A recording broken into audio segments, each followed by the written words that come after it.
here today in front of the Oklahoma State Capitol building. Along with me is John Russell, president and producer of Chance Film Productions. Mr. Russell has a very interesting story which I believe will be of interest to others. Good morning, John. May I call you John? Well, certainly, Connie.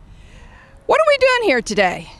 Well, Connie, the fact is that we're trying to get signatures on a petition calling for a special investigation into the murders that took place back in the 1970s by one individual. And we're hoping that we can get enough information coming from the state of Oklahoma that we can actually show that instead of one person that they tried to insist was the actual killer, we can show that it was not him, but another individual. Well, what about potential danger? I mean, if these people are what you say they are, aren't you afraid of physical retaliation? I was at one point when my wife was alive and the kids were still at home. That is not the situation now. And they attempted to kill me at one time. And when that didn't happen, time has passed. And I guess they thought if they didn't say anything about it or make any denials or anything, that it would soon blow over or I would stop my efforts in trying to get this investigation started. Well, what do you hope to accomplish? I hope to accomplish that Mary Fallin will actually appoint a special investigation unit, possibly out of the state of Oklahoma, and that we can get some investigation into the actual killer, who I believe through his confession was Carl Lee Myers. Mr. Russell, tell me about these people that you have here that are listed in your photos.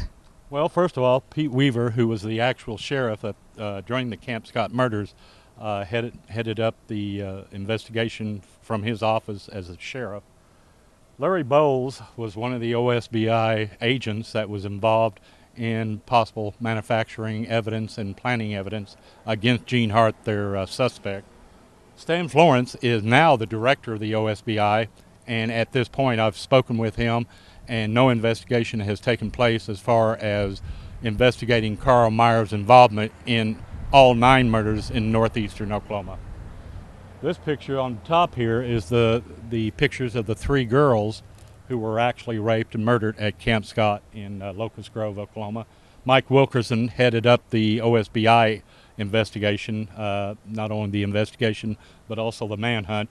And Terry Durbrow, last but not least, is the actual sheriff in Ottawa County today, and during the 70s, or the late 70s, got on the stand in open court and perjured himself throughout his whole testimony. I guess only time will tell if those on Mr. Russell's list will respond. In the meantime, our requests for comments have been ignored. Good luck, Mr. Russell. Thank you. This is Connie Landell reporting for CMN.